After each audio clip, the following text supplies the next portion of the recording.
Amém. Obrigado, meu amigo César. Que Deus continue te usando cada vez mais e mais. Neste mês de janeiro, os nossos servos estão viajando, mas a partir da semana que vem nós já teremos aqui a nossa orquestra. E se você deseja aprender, crescer nessa área, nós temos aqui oportunidades para você se desenvolver através da nossa escola de música. Nesse final de semana eu estava pregando na conferência da Life Shape em Brasília, a conferência de universitários, e nós tínhamos ali centenas e centenas de universitários americanos e também centenas de universitários brasileiros. Contudo, ontem à noite, uma jovem chamada Sofia me chamou muito a atenção. Ela, com 18 anos, ingressou à faculdade de Direito e ela sentiu-se despertada a trabalhar em relação aos direitos humanos. Ela começou a pesquisar sobre como ela poderia servir a Deus nessa área, e ela viu que o Talibã havia assumido o comando do Afeganistão, e ela começou a perceber que muitos afegãos estavam desesperados, querendo sair do Afegão, e ela decidiu tentar ajudar fazendo uma cartilha simples sobre como pedir um passaporte humanitário. E ela publicou aquilo junto com o irmão dela no Instagram que ela criou para essa causa. E muitos afegãos começaram a entrar em contato com ela pedindo ajuda. Ela, com seus 18 para 19 anos, entrou em contato com o governo federal através de uma carta. Muitos de nós pensamos assim: eu não vou nem mandar, porque não vai ler e também não vai responder. Mas ela, com a sua fé, mandou aquela carta para o governo federal, e na semana seguinte o governo federal, ele emitiu uma portaria, e o Brasil se tornou o único país do globo que começou a receber os afegãos. Sofia hoje tem 22 anos, já recebeu mais de 1.000 afegãos no Brasil, e assistiu mais de 400 pessoas de outras nações. E eu voltei muito impactado por aquilo que Deus, Ele pode fazer através das nossas vidas. Não há limites. Eu não sei quantos anos você tem. Eu não sei qual é a sua condição financeira. Eu sei que você está desperdiçando a sua vida se você não está entregando ela para o Senhor. Nós podemos, todos nós, vivermos uma vida de significado. Há uma frase que diz: o legado que deixaremos amanhã é a vida que nós vivemos no presente. O legado que nós deixaremos amanhã não é a vida que você viverá ao amanhã, é a vida que você vive no presente. E a pergunta que eu te faço é: que tipo de vida você tem vivido? O que você tem feito com os seus melhores anos? Pastor, quais são os nossos melhores anos? Os anos que você está vivendo agora. O que você tem feito com os seus 5 pães e 2 peixinhos? Eu confesso para você, como pastor de uma igreja histórica, eu tenho enterrado uma geração de heróis da fé, heróis e heroínas da fé. Eu e você só estamos aqui hoje por causa dessas pessoas, que há 112 anos acreditaram no projeto Primeira Igreja Batista de Belo Horizonte. E eu estava um pouco temeroso em relação à nossa geração, que não temos feito nem a metade do que eles fizeram. Mas eu confesso que voltei muito inspirado dessa conferência de universitários. Jovens de 18, 19 anos, que estão vivendo uma vida extraordinária, porque se entregaram ao Senhor e decidiram obedecer a sua palavra. Eu queria que você orasse nesse momento, pedindo ao Senhor que falasse ao seu coração, que Ele trouxesse direção para a sua vida. Um dia para Deus é como 1000 anos. Se hoje você entender, e se hoje você obedecer, você ainda pode viver uma vida extraordinária. Você ainda pode viver uma vida de significado. Você ainda pode deixar um legado para o amanhã. Feche os seus olhos e peça a Deus que ministre ao seu coração uma palavra viva e eficaz.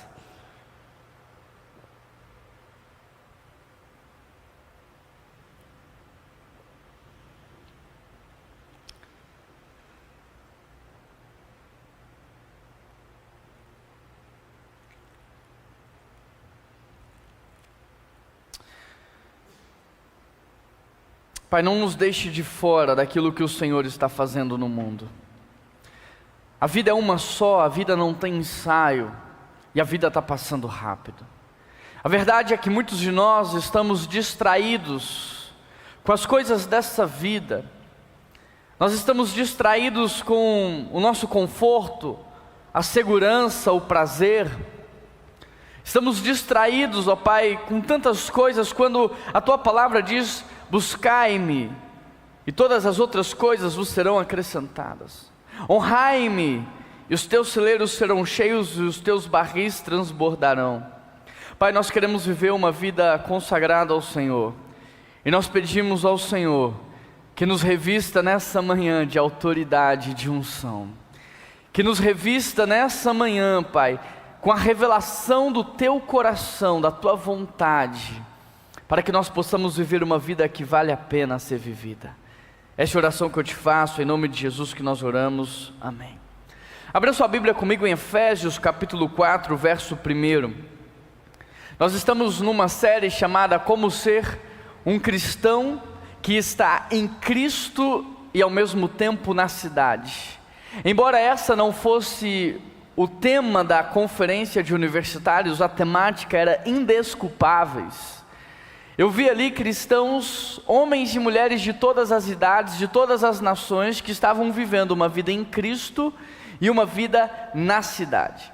Confesso que com os meus 34 anos fiquei profundamente constrangido por não estar fazendo mais, por não estar me entregando mais, por não estar me doando mais, porque eu creio profundamente que eu preciso chegar ao final da minha vida zerado.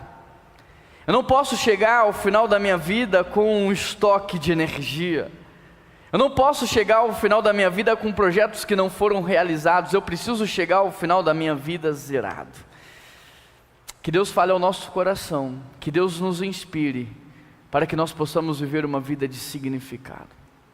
Efésios 4, verso 1, o texto diz assim: como prisioneiro no Senhor, rogo-lhes que vivam de maneira digna da vocação que receberam.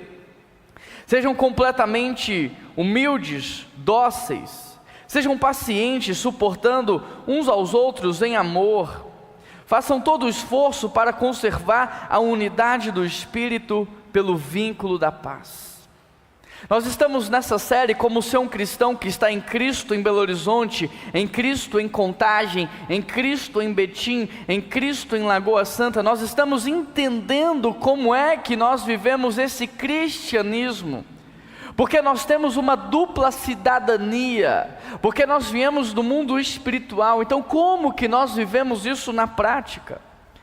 Nós já estudamos aqui alguns capítulos de Efésios, hoje adentramos o capítulo 4, e ele sem dúvida é um capítulo muito especial, porque ele marca uma transição entre uma exposição teológica do apóstolo Paulo e agora a sua prática. O capítulo 4 é a transição onde o apóstolo Paulo ele vai trazer tudo o que ele ensinou de conteúdo até agora, e ele vai começar a partir do 4 a aplicar isso nas nossas vidas. E nesse texto, de maneira especial, ele vai tratar do tema unidade. A unidade, querido, ela não é tratada com a importância que deveria ser nos nossos dias, mas a unidade, sem dúvida, ela é extremamente relevante. Em João 17, quando Jesus ele vai orar ao Pai, talvez seja uma das orações mais lindas de toda a Escritura, porque é a oração sacerdotal. Ele diz que o mundo não pode conhecer os cristãos que não vivem em unidade. Ele pede ao Pai, inclusive, que os cristãos vivam a mesma unidade que há na Trindade, porque a unidade é poderosa. Tão poderosa que quando homem e mulher vivem um processo de unidade, eles podem criar a vida como Deus cria. A unidade é extremamente poderosa, tão poderosa que o inimigo não suportou ao ver a unidade do primeiro casal, e ele entra no jardim do Éden para destruir essa unidade. Tão poderosa que quando o homem estava unido para o mal na Torre de Babel, Deus olhou de cima e disse: eles serão capazes de fazer tudo o que eles quiserem. E ele ainda destacou a unidade de pensamento, a unidade de linguagem, a unidade de ação. Se eu não descer e espalhar esse povo, tudo o que eles quiserem fazer será possível. A unidade, ela é poderosa. Por isso aqui no capítulo 4, o apóstolo Paulo vai gastar aqui muito do seu tempo tocando no tema que pode ser que esteja impedindo você de avançar. Sabe, Jesus ele vai dizer o seguinte: uma casa dividida ela não subsiste. Tratando-se do reino das trevas, ele aplica nas nossas vidas. Um casamento dividido, ele não subsiste. Uma família dividida não subsiste. Amigos divididos não subsistem. Nada que estiver dividido avançará. Por isso a unidade ela é tão poderosa, e talvez seja exatamente isso que esteja faltando para que você possa avançar. Agora, a unidade ela não é algo que a gente pratica numa área da vida e não pratica na outra. Se você não é alguém que luta pela unidade de maneira integral, você nunca lutou pela unidade. Pastor, mas eu luto pela unidade do meu casamento. Eu estou falhando na unidade da igreja, mas no meu casamento não. Mentira. Porque não tem como você ser cheio do Espírito Santo numa área da vida e em outra não.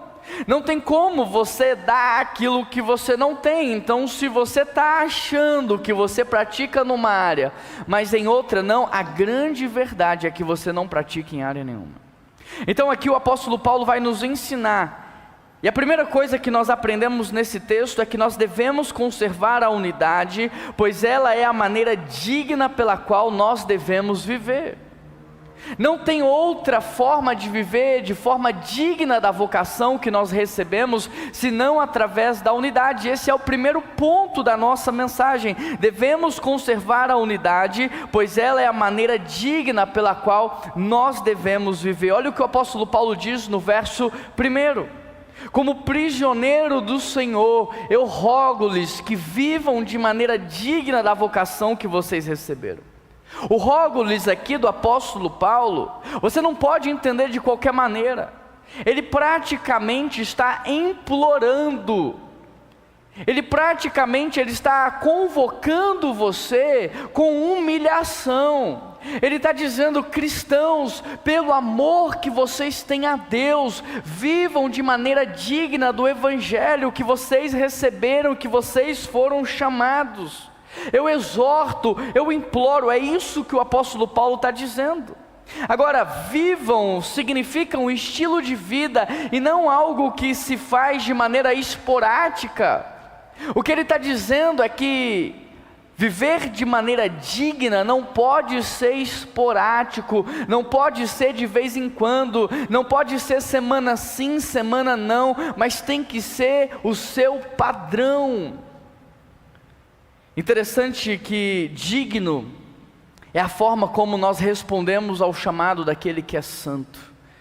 O que o apóstolo Paulo está dizendo é que a vocação que vocês receberam aqui não é uma vocação específica para um chamado específico.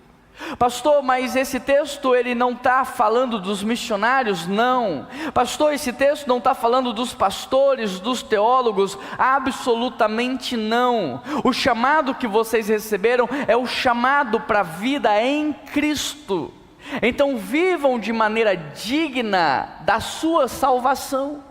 Viva de maneira digna da sua conversão. Porque enquanto o pecado é você ser separado de Deus, então o morto, ele foi separado da alma. Aquele que está morto espiritualmente, ele foi separado de Deus. O salário do pecado é a morte. Isaías diz: os olhos do Senhor não estão fechados, as mãos não estão amarradas, mas o seu pecado traz separação. Então enquanto o pecado é a separação de Deus, a santidade é que você foi separado para Deus.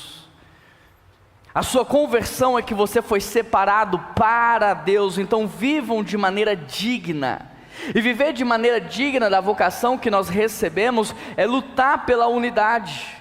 Porque uma vez que eu sou parte integrante de um corpo, eu devo lutar pela vida deste corpo, pela permanência desse corpo, pela saúde desse corpo.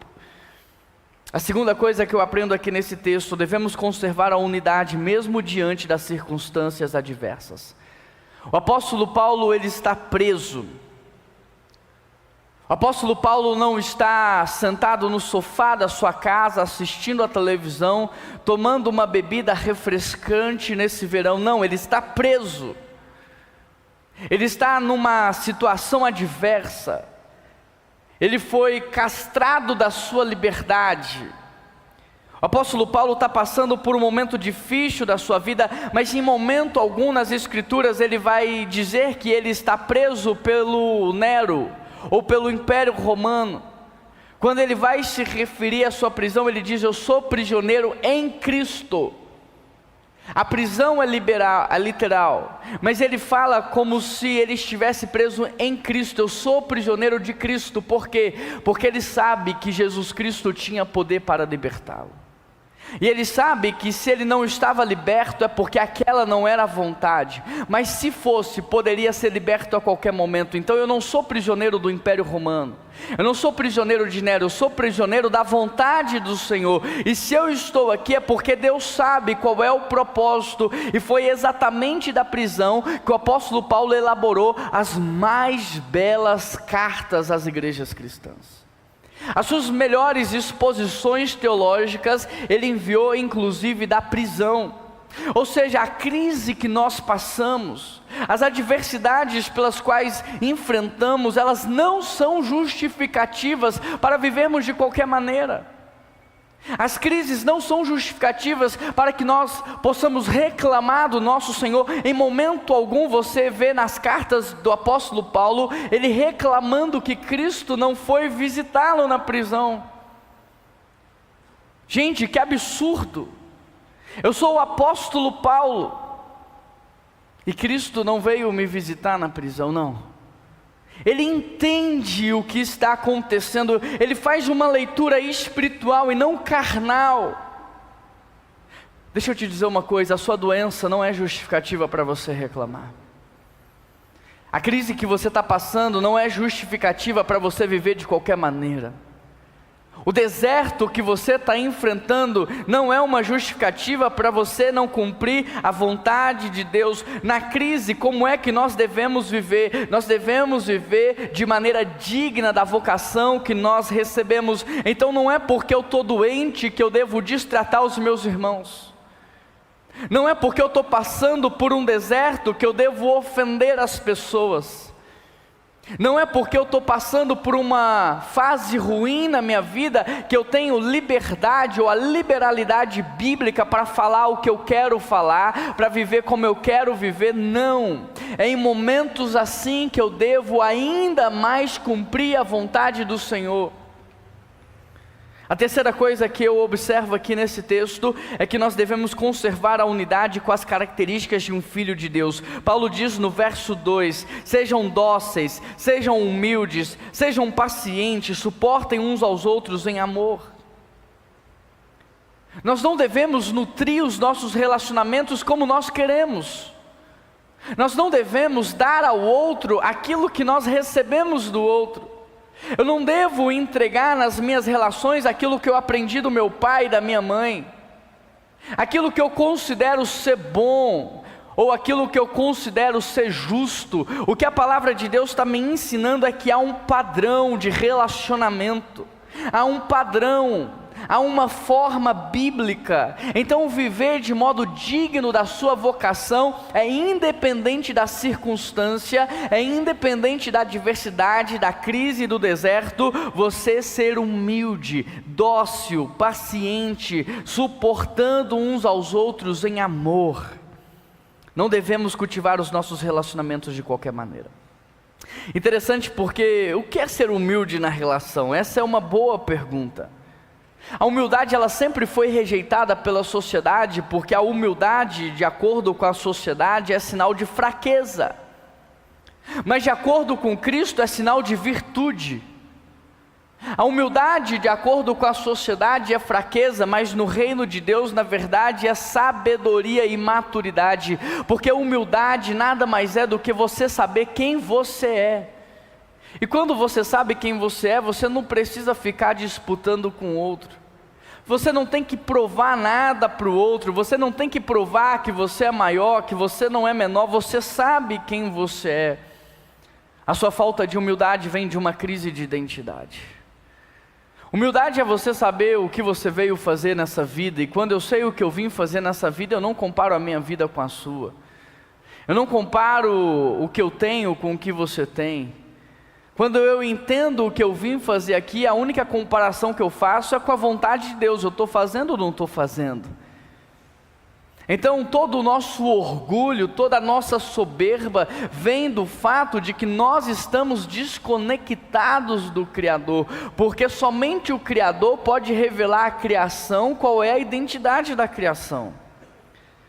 Como ser humilde numa relação entendendo que você veio do pó da terra, como todos os seus irmãos, que todos nós viemos do mesmo Adão, entendendo que nós não temos o controle sobre nada e ninguém, que nós não sabemos o que vai acontecer daqui 30 minutos, ainda mais controlar o futuro, entendendo que eu atrapalho a Deus muito mais do que ajudo, que Deus passa mais tempo corrigindo o que eu faço do que aproveitando o meu trabalho.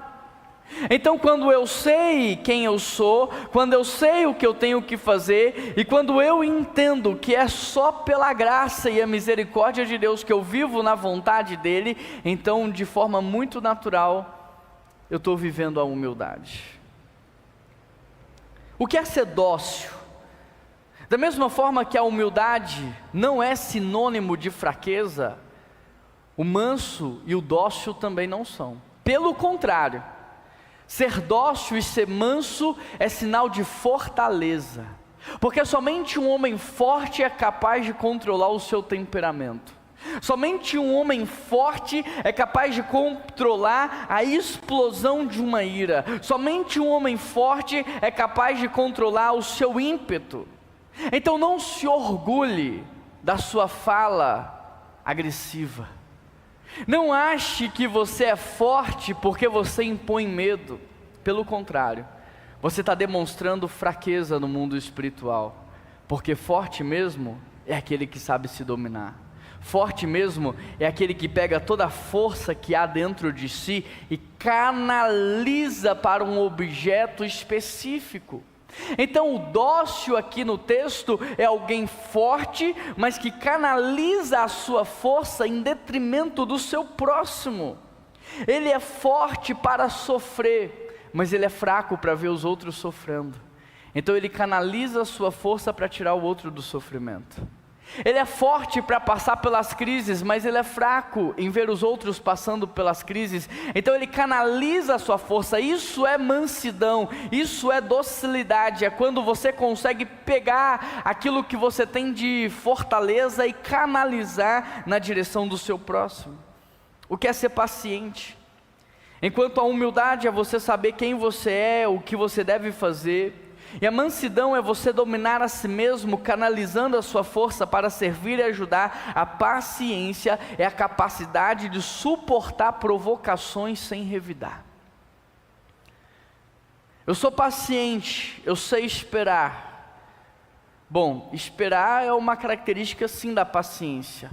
Mas você sabe se você é paciente ou não, se você consegue suportar provocações sem revidar. Se você é atacado sem atacar, se você é ferido sem ferir, se você é magoado sem magoar, a paciência, em outras palavras, é o amor que tudo suporta. E é assim que nós devemos viver. É assim que se vive de modo digno da vocação que recebeu. Mesmo nas intempéries da vida, cumprindo a vontade do Senhor. Mesmo diante das dificuldades, vivendo o que Ele mandou você viver. É assim que se vive a vontade do Senhor, lutando pela unidade cristã, mantendo os seus relacionamentos com humildade. Sabe, para com isso de ficar tentando mostrar que você é maior e melhor do que os outros. Isso é feio. Ninguém gosta disso. Ninguém gosta de uma pessoa que vive falando de si, que fala mais de si do que para escutar o outro. Ninguém gosta. Você acha que está abafando porque você está dizendo os seus feitos, as suas conquistas, os seus títulos. A verdade é que você está afastando as pessoas de você. Usa o seu título só quando for preciso, fora isso, usa o seu nome. Seja humilde nas suas relações, seja manso, seja dócil, seja paciente. É assim que o crente deve viver. Em quarto lugar, devemos conservar a unidade com esforço.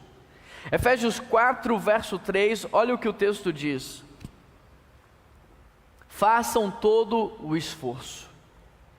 Por mais que Deus tenha nos presenteado com a unidade, para manter a unidade é necessário esforço.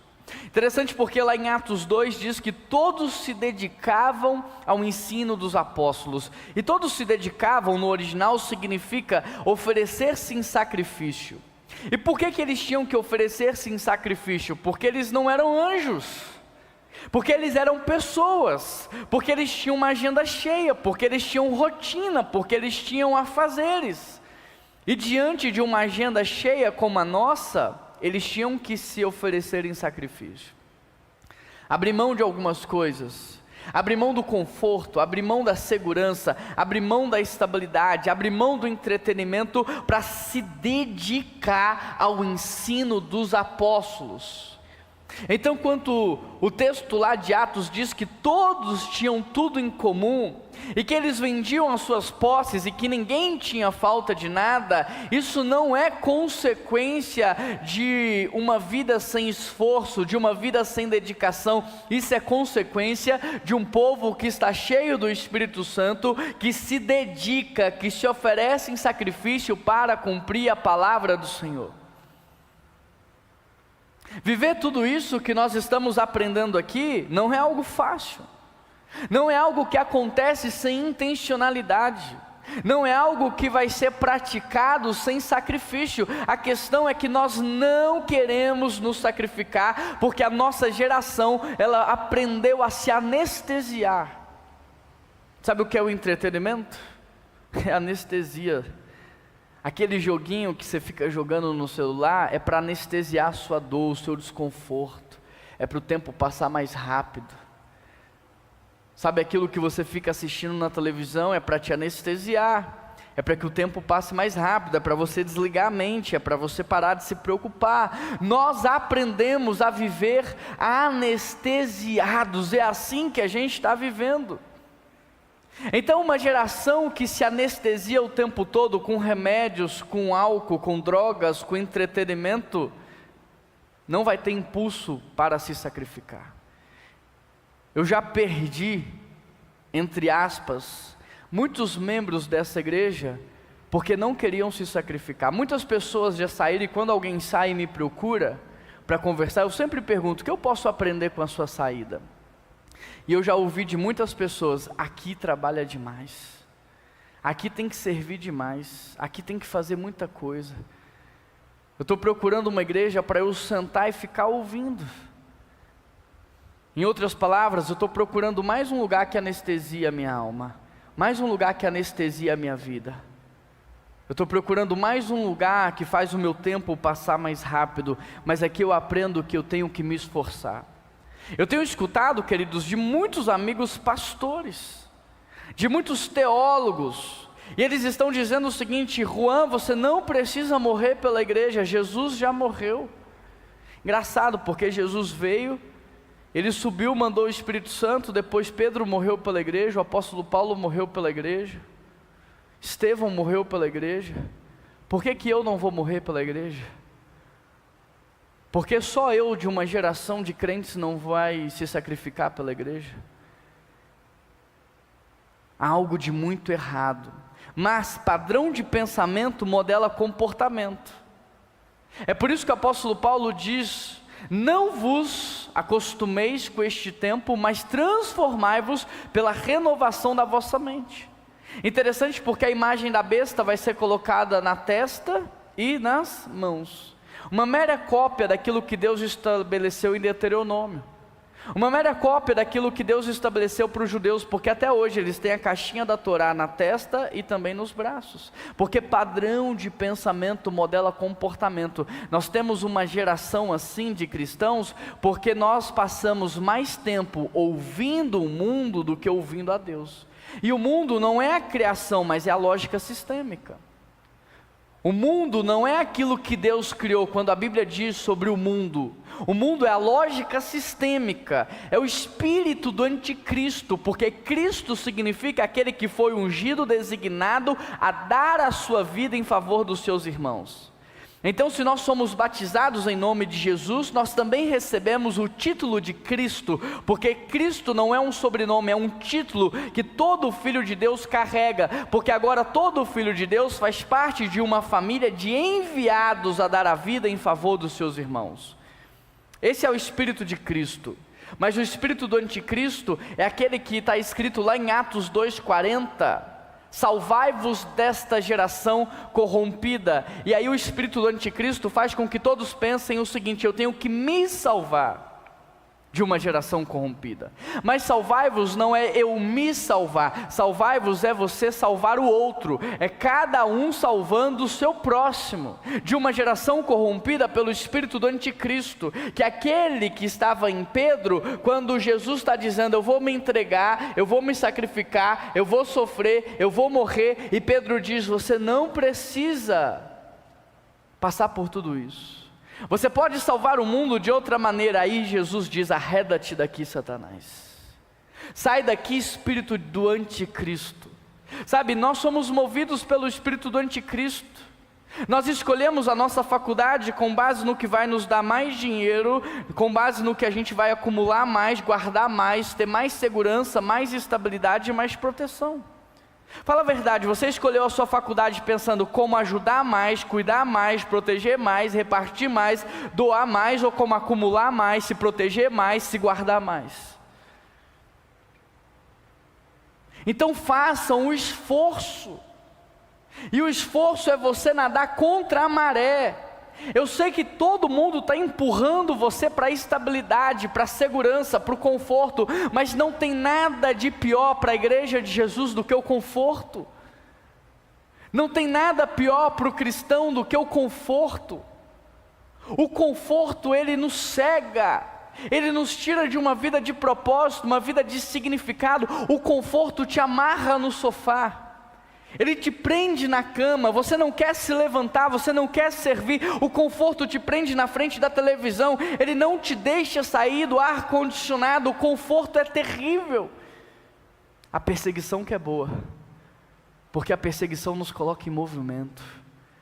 A perseguição faz a igreja crescer. A perseguição enche o nosso coração de compaixão, mas muitos de nós queremos viver debaixo do espírito do anticristo, e não debaixo do chamado de Cristo, que é dar a vida em favor dos nossos irmãos. Então esforcem-se, igreja. Essa igreja não foi construída sem esforço. Nós temos paredes com mais de 40 centímetros de espessura. Uma igreja que foi criada para não cair, para não tombar. Essa igreja não foi criada sem esforço. Belo Horizonte tem quase 130 anos, se não me engano. A nossa igreja vai completar agora em março 113. Olha a visão dos nossos irmãos: construir um prédio para 1000 pessoas, num tempo que não tinha população em Belo Horizonte. Eram poucos fazendo para muitos. Tudo que nós vivemos aqui hoje não é feito sem esforço. Mas aonde é que você está imprimindo a sua força? Em quais projetos que você está se sacrificando e se entregando? Pelo que você está morrendo? Por algo que definitivamente vale a pena ou não? Você será lembrado pelo quê? Quais foram os teus feitos? Qual foi o significado da sua vida? A vida é uma só, não tem ensaio. Não tem ensaio. Não tem como falar, começa de novo.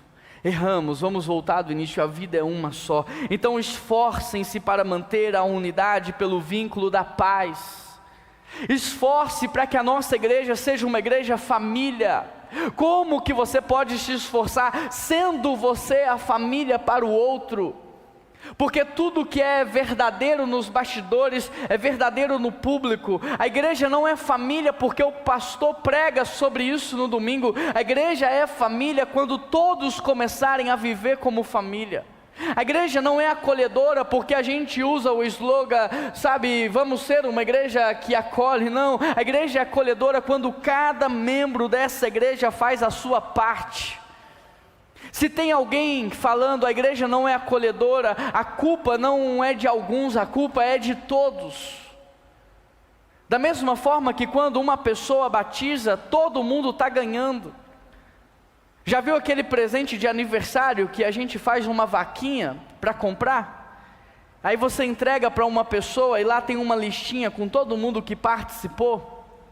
Cada batismo que a gente entrega para Deus aqui no domingo tem uma listinha de todos os nomes, membros dessa igreja. É um presente dessa igreja para o Senhor essa vida. Da mesma forma que cada pessoa que se converte carrega o seu nome. Cada pessoa que está deixando essa igreja porque não foi bem recebida, não foi bem acolhida, também carrega o seu nome.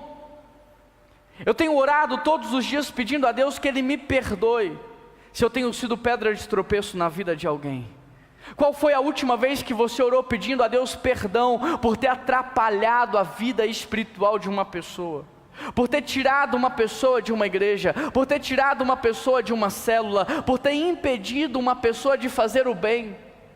Qual foi a última vez que você orou pedindo a Deus que ressignificasse? Deus, ressignifica na vida daquela pessoa aquilo que eu fiz, porque eu estou arrependido. E uma palavra dita não volta mais, você vira escravo daquilo que você falou. Então Deus muda o significado daquilo na vida daquela pessoa. A quinta coisa que eu aprendo nesse texto é que devemos conservar a unidade, pois somos um corpo. Não tem nada mais que faça sentido do que isso.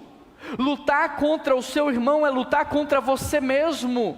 Batalhar contra a sua igreja é batalhar contra a sua vida espiritual, contra a sua descendência, porque aquilo que você semeia, você colherá, aquilo que você planta, as futuras gerações irão colher.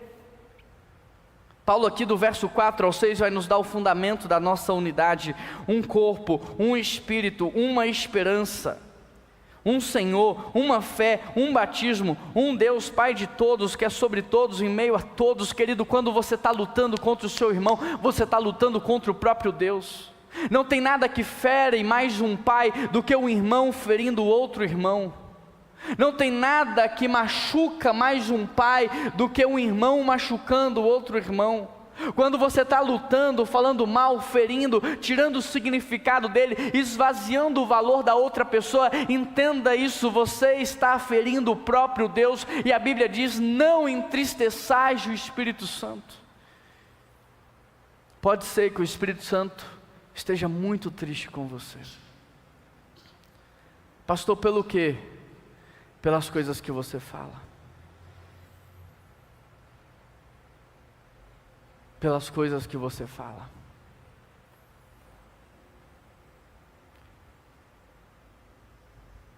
A base da nossa unidade é que nós somos um corpo.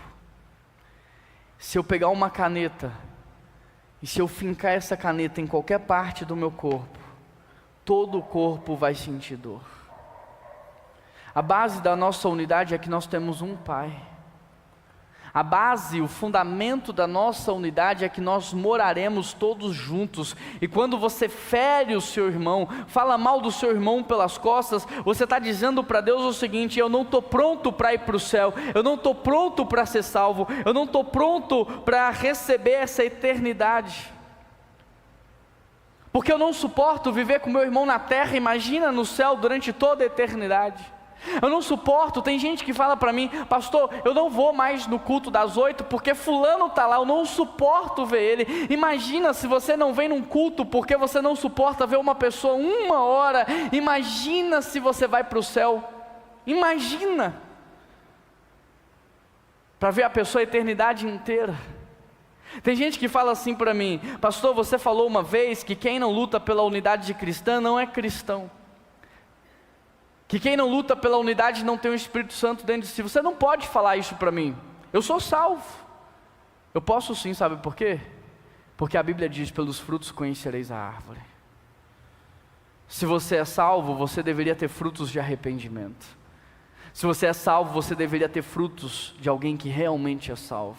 Porque lá em Mateus 7, Jesus diz para muita gente que estava dizendo que era salvo: apartai-vos de mim, porque eu não vos conheço. Em Mateus 24 ele diz: apartai-vos para o fogo eterno, preparado para o diabo e os seus anjos. Como Jesus? Eu sou pastor de uma igreja, eu sou líder de uma célula, eu sou ministro de música, eu sirvo nos ministérios. Apartai-vos para o fogo eterno, preparado para o diabo e os seus anjos, porque eu não vos conheço. Jesus diz que filho e filha de Deus é quem faz a vontade de Deus, que irmão e irmã dele é quem faz a vontade de Deus, é quem vive a palavra. Em sexto lugar, devemos conservar a unidade, porque nós temos todos o mesmo objetivo.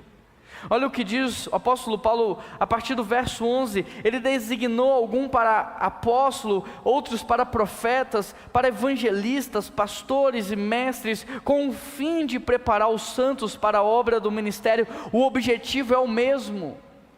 Há uma diversidade de dons, mas o objetivo é o mesmo. Para que o corpo de Cristo seja edificado, até que todos alcancemos a unidade da fé e do conhecimento do Filho de Deus e cheguemos à maturidade, atingindo a plenitude de Cristo. Podemos até ser uniformes, podemos até ter dons diferentes, formas diferentes, mas o objetivo é o mesmo. De forma que a única coisa que pode nos divergir não são as opiniões. Nós não deveríamos ter opiniões diferentes, porque o Espírito não é o mesmo, o Senhor não é o mesmo, a palavra não é a mesma. Então não é mais o que eu penso, é o que a palavra pensa. Quando há muitas opiniões diferentes, é porque há muitos saberes, são muitos deuses. Porque se a gente for pautar a nossa vida no Espírito e na palavra, a opinião é a mesma, a forma de pensar é a mesma, o padrão de pensamento é o mesmo, porque não é mais de acordo com a minha experiência, porque a nossa opinião é diferente, por exemplo, em relação à política. Por quê? Por causa das experiências de vida, por causa daquilo que você viveu na infância, por causa daquilo que você recebeu dos seus pais. Aí nós temos opiniões políticas diferentes, mas a nossa opinião política deveria ser o que a Bíblia diz. Aí a gente pode fazer uma série só sobre o que a Bíblia diz sobre a política, mas é só um exemplo para você entender o que eu estou falando. As nossas opiniões diferentes sobre casamento, papel do homem, papel da mulher, criação de filhos, só é diferente pautado nas experiências.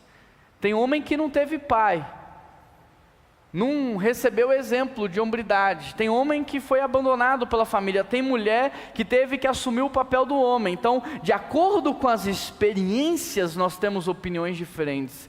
Mas se a base fosse a palavra, nós pensaríamos a mesma coisa. Nós temos opiniões diferentes sobre dinheiro, porque a gente se pauta no economista fulano de tal, a gente se pauta naquele influencer digital que fala sobre dinheiro na internet, porque se a gente fosse pautar na palavra, a opinião seria a mesma.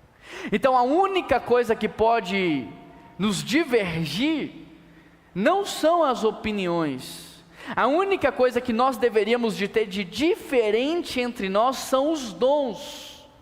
É o que o apóstolo Paulo está dizendo aqui, os dons são diferentes, e a única coisa que é diferente, ele designou um para apóstolo, outro profeta, outro pastor e mestre, mas o objetivo é o mesmo. A sétima coisa que eu aprendo nesse texto: devemos conservar a unidade, porque a unidade nos protege. Entenda uma coisa, a unidade não é bom só para o outro. Eu vou parar de falar mal do fulano porque vai ser bom para ele. Não, vai ser bom para você. A unidade não é boa para a igreja, a unidade é boa para você. Ela protege você, ela protege a sua casa, ela protege a sua família, ela protege a sua geração. O propósito é que não sejamos mais como crianças, levados de um lado para o outro pelas ondas do mar, nem jogadas para lá e para cá por todo o vento de doutrina, astúcia e esperteza dos homens que induzem ao erro. A palavra grega usada pelo apóstolo Paulo aqui sugere a fúria das águas. Você vai identificar o maduro do imaturo pela maneira como ele se comporta na fúria das águas. Você vai encontrar aqui um crente maduro, um crente imaturo, pelo que acontece com ele na fúria das águas. De forma que a criança, e a criança aqui não é aquela que tem pouca idade, a criança que é uma criança espiritual, uma pessoa imatura, o apóstolo Paulo ele vai usar a figura de um barquinho pequeno no meio de um mar furioso. E como é um barco pequeno no meio de um mar furioso? Ele não tem controle, ele é levado de um lugar para o outro, ele é jogado pelas ondas do mar. Mas ao mesmo tempo, uma pessoa madura é como uma grande embarcação, é como um navio muito grande no meio de um mar revolto, e ainda que haja tempestade, ele continua ali no seu caminho, e ainda que haja tempestade, ele continua ali, perseverando, avançando, e ele continua até chegar no seu objetivo. A diferença do crente maduro para o imaturo é a capacidade de permanecer e continuar. Já viu pessoas que não conseguem manter amizades? Imaturos. Já viu pessoas que não permanecem muito tempo no mesmo lugar? Imaturos. Já viu pessoas que não conseguem permanecer numa igreja por muito tempo? Imaturos. Levados por vento de doutrina, levados pela esperteza do homem que induz as pessoas ao erro. Maduros são aqueles que são constantes e perseverantes, e eles continuam avançando. Maduros são aqueles que mesmo no meio da tempestade não se lançam ao mar. O imaturo ele pensa o seguinte: gente, grandes ondas lá fora, a embarcação vai afundar, vamos pular no mar. Parece muito esquisito isso, mas é o que acontece. Gente, a igreja está passando por uma crise, todo mundo pula no mar. Gente, a família está passando por dificuldade, vamos sair fora. E aí o marido abandonando a esposa abandonando o marido, ou seja, todo mundo pulando do seu lugar de segurança. Se tem um lugar que você está salvo numa crise, é dentro da igreja. Se tem um lugar que você está salvo numa crise, é no seu casamento. Mas eu estou com crise com a minha esposa, ainda assim é o seu lugar de proteção.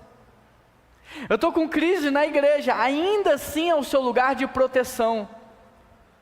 Olha o que o texto diz, que há pessoas que, por astúcia e esperteza, induzem os homens aos erros. Tem muita gente que liga o isqueiro, aumenta a temperatura do ambiente para ver se alguns sentem calor e saem do ambiente.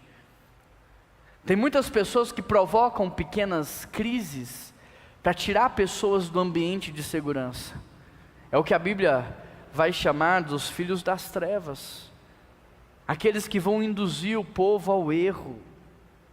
Mas você precisa entender, querido, o único motivo que você tem para deixar uma igreja é por desvio doutrinário, por queda moral. Mas se isso não estiver acontecendo, crise você vai ter em todo lugar. Dificuldade com liderança você vai ter em todo lugar. Dificuldade com seus irmãos você vai ter em todo lugar. Tem gente que troca de marido pensando que vai resolver os problemas. O problema está dentro de você. Não importa o marido que você vai arrumar, você vai continuar com o problema. Não importa a esposa que você vai trocar, vai continuar tendo problema. O problema está dentro de você, você não tem maturidade para resolver, não tem humildade. O casamento que deveria ser composto por dois servos tentando servir mais, às vezes é composto por dois semideuses querendo ser adorados, não vai dar certo.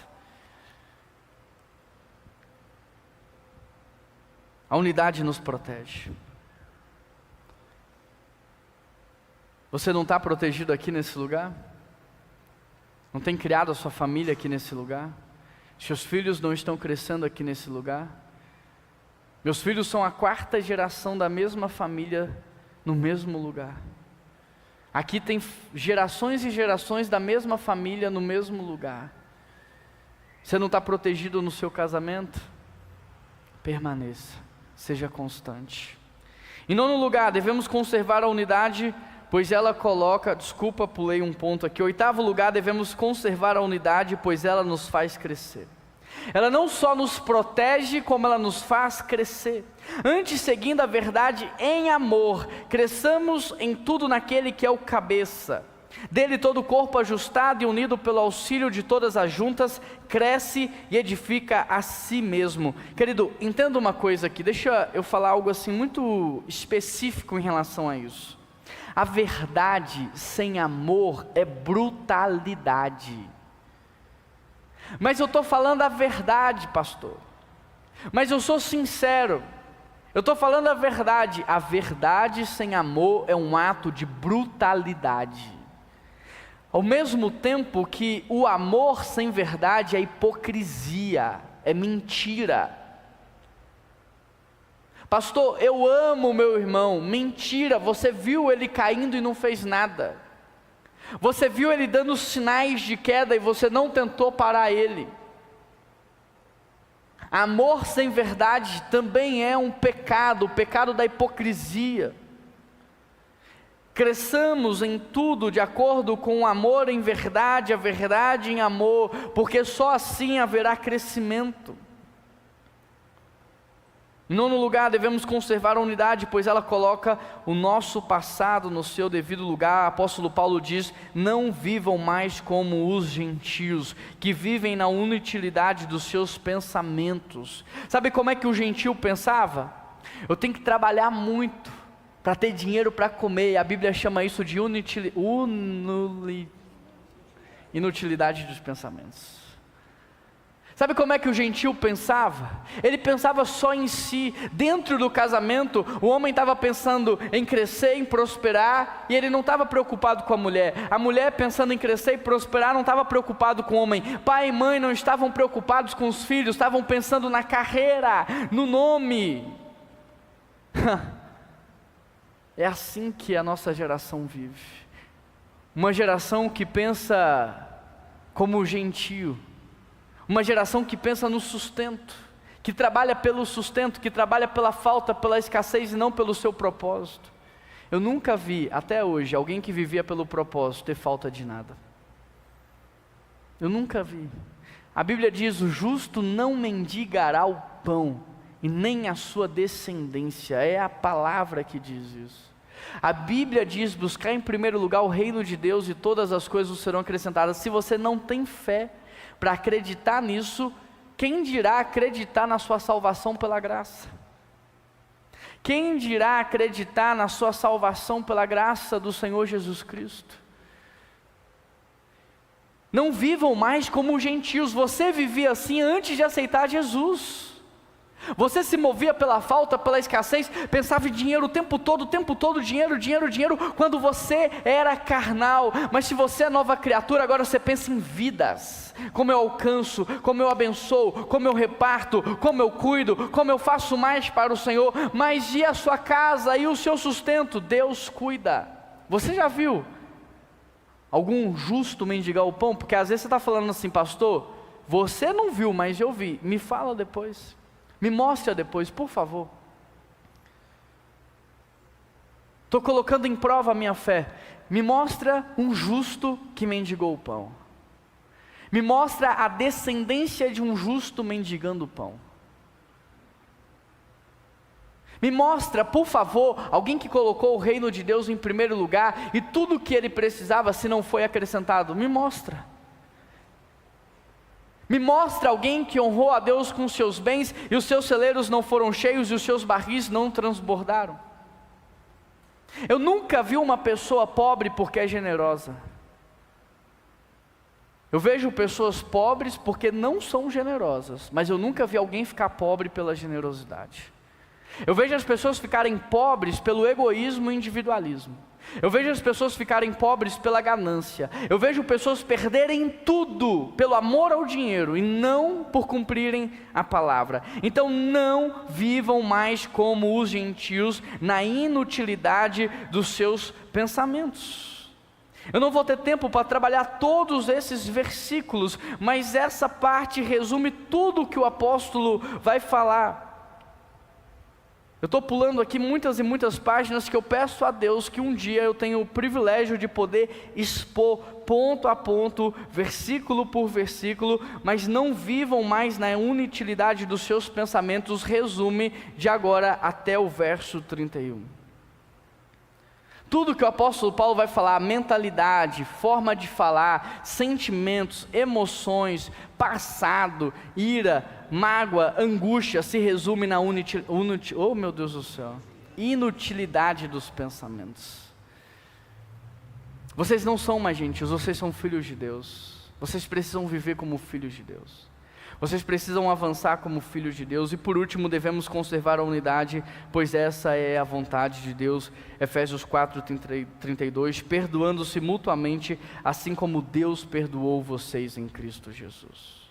Feche os seus olhos, vamos orar. Pai, nós queremos pedir ao Senhor que nos ajude a viver de modo digno da vocação que nós recebemos. Nós queremos pedir ajuda ao Senhor, para que nos ajude a não viver uma vida insignificante, uma vida desprezível.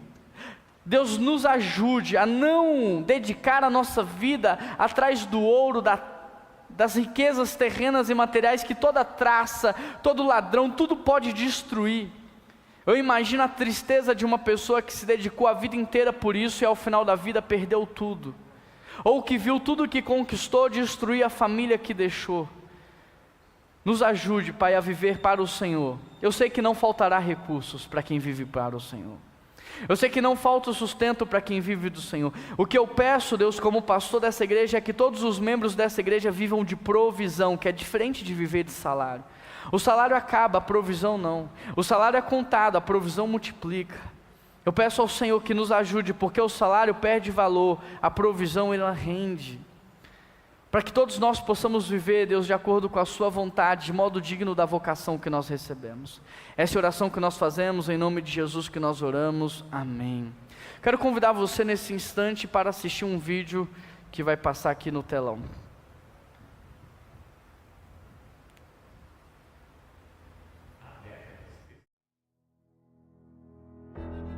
Há décadas, esses bancos têm sido muito mais do que um lugar para sentar. Eles testemunharam orações, cânticos e lágrimas. Cada madeira guarda histórias de fé, perseverança e amor. Agora é a nossa vez de deixar um legado.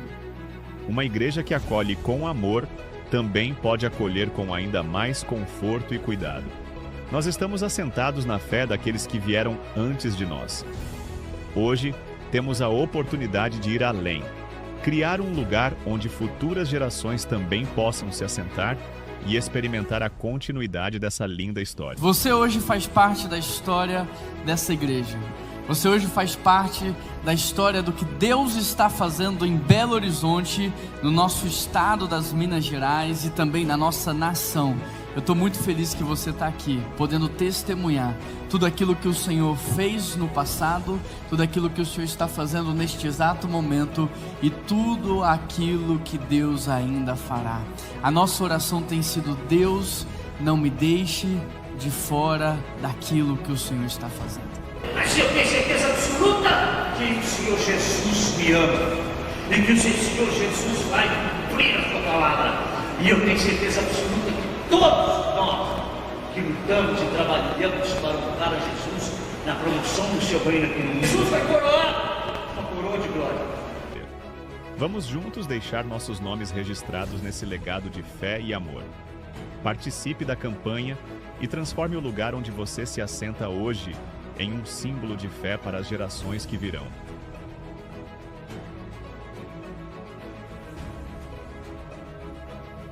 Para que nós pudéssemos trocar os nossos bancos. Esses bancos, eles têm rasgado a roupa das pessoas. Domingo retrasado eu estava pregando, uma mulher levantou e ela sentou na escada lá em cima com dor na coluna. Muitos idosos se sentem mal porque não têm apoio para levantar, para sentar. Um pregador de Londres que veio pregar aqui no ano passado, na hora de levantar para pregar, o banco rasgou a calça dele e nós passamos muita dificuldade porque foram segundos antes dele vir pregar. Muitas pessoas já falaram, olha, eu não vou porque eu sinto muita dor na lombar, na coluna, não consigo ficar sentado. Enfim, esses bancos nos serviram por muitos anos, décadas e décadas, são 112, 113 anos de história. Mas agora chegou a vez da gente que está sentado na fé daqueles que vieram antes de nós, também fazer algo, para que no futuro as pessoas possam falar, eu também estou sentado na fé daqueles que vieram antes.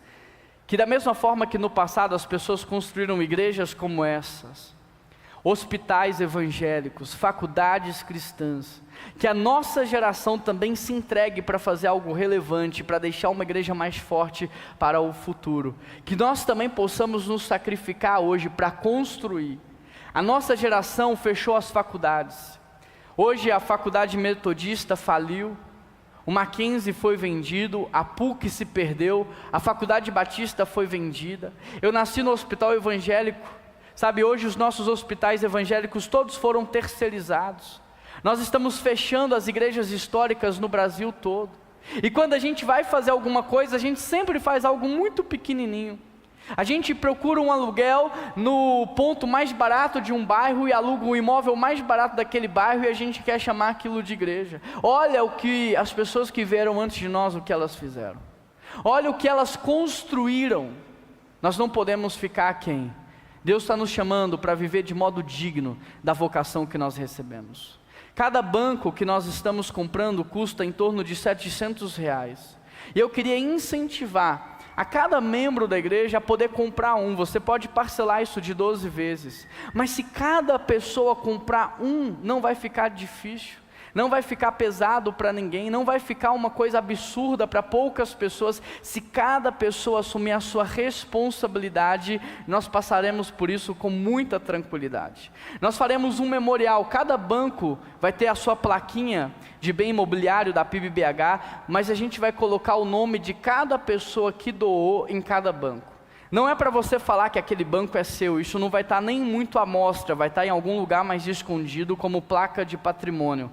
Mas é um memorial, para que um dia você possa chegar e falar assim, eu doei esse banco. Para que um dia o seu filho possa chegar e falar assim, eu doei esse banco. Para que um dia o seu neto possa chegar e falar assim, o meu pai e o meu avô doaram esse banco e aquele banco ali, eles fizeram parte da construção de tudo isso, mas isso nem é a grande motivação pelo que a gente faz. A grande motivação, na verdade, é deixar para o futuro uma igreja tão forte quanto a igreja que nós recebemos. Eu queria muito que você fizesse parte dessa campanha. Nós teremos agora o nosso momento de dízimos e ofertas. Nós temos duas pessoas ali com a maquininha, a Andreina e uma outra pessoa. Pode vir aqui na frente. Caso você queira comprar um banco para ajudar, mas parcelado no cartão, nós temos a maquininha da igreja, você pode parcelar isso no cartão. Lá em casa mesmo são 4 bancos, então vai parcelar isso de muitas e muitas vezes no cartão para dar certo. Mas você também pode fazer a sua contribuição no envelope, no Pix. Eu só peço que você identifique, para que depois no memorial o seu nome esteja lá e ninguém possa falar, poxa vida, mas não achei o meu nome. Então identifique. Esse é o momento onde a gente vai entregar os nossos dízimos, as nossas ofertas, mas também cooperar. Esse ano de 2025 Deus tem me pedido muita coisa, e muita coisa que me deixa às vezes até temeroso. Eu quero em 2025 poder lavar a fachada dessa igreja. Eu quero em 2025 poder arrumar a parte externa dela. Deus tem me pedido muito isso, sabe? É aquilo que Davi falou, não posso entregar para Deus algo que não me custe nada.